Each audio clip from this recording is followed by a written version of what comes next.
রায়গঞ্জ ব্লকের কমলাবাড়ি অঞ্চলের বোগ্রাম পাতিমিল এলাকায় অবস্থিত বোগ্রাম সুস্বাস্থ্য কেন্দ্র অর্থাৎ আয়ুষ্মান আরোগ্য কেন্দ্র ঘিরে দীর্ঘদিন ধরে জঙ্গল, আগাছা ও একটি ঝুঁকিপূর্ণ মরা গাছ পড়ে থাকায় রোগী ও স্বাস্থ্য কর্মীদের মধ্যে উদ্বেগ বাড়ছে। প্রায় 2 বছর আগে সাধারণ মানুষের স্বাস্থ্য পরিষেবার স্বার্থে কেন্দ্রটির উদ্বোধন হলেও বর্তমানে রক্ষণাবেক্ষণের অভাবে চরম দুরবস্থার ছবি সামনে এসেছে। স্বাস্থ্য কেন্দ্রের এক কর্মী জানান, প্রায় 1.5 মাস আগে বিষয়টি লিখিতভাবে সংশ্লিষ্ট কর্তৃপক্ষকে জানানো হলেও এখনো পর্যন্ত কোনো কার্যকর পদক্ষেপ নেওয়া হয়নি। তার অভিযোগ, স্বাস্থ্য কেন্দ্রের চারপাশ আগাছা ও জঙ্গলে ভরে যাওয়ায় রোগী ও কর্মীদের যাতায়াতে সমস্যা হচ্ছে। পাশাপাশি সাপ, পোকামাকড় ও মশার উপদ্রব বেড়েছে।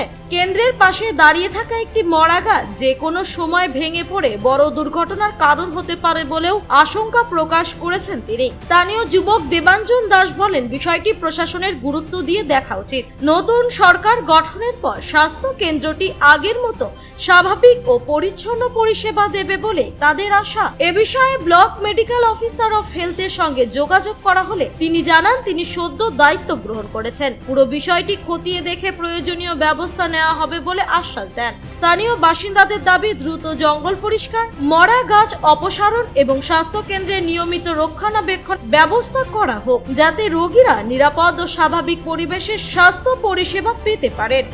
দাদা, কি নাম আপনার? আমার নাম দেবাঞ্জন দাস। এটা কোন জায়গা? এটা বোগ্রাম। এই যে আপনার পিছনে যে স্বাস্থ্য কেন্দ্র, হ্যাঁ, ঝড় ঝাড় জঙ্গল হয়ে বসে পড়ে আছে, অস্বাস্থ্যকর পরিবেশ, হ্যাঁ। এটা পুরনো গাছ ভেঙে যে কোনো সময় বিপজ্জনক হতে পারে, হ্যাঁ। কি বলবেন এই বিষয়ে? এই বিষয়ে যখনই এদিক দিয়ে যাওয়া আসা করি তখন এদিকে নোংরা আবর্জনা পড়ে থাকে। যেহেতু এটা স্বাস্থ্য কেন্দ্র, চিকিৎসাধীন জায়গা, সেই জায়গায় সবসময় কোনো রোগীরা আসতে পারে না নোংরার জন্য, নোংরা আবর্জনার জন্য। বুঝছেন আপনারা? আমরা চাই নতুন সরকার আসছে, এটা যেন পরিষ্কার পরিচ্ছন্নতা রাখে, সবাই যেন আসে, নতুন মা বোনেরা আসে, বাচ্চা কাচ্চা নিয়ে আসে, তারা যেন আসে। রায়গঞ্জ থেকে রামকৃষ্ণ দাসের রিপোর্ট, কুলিক নিউজ।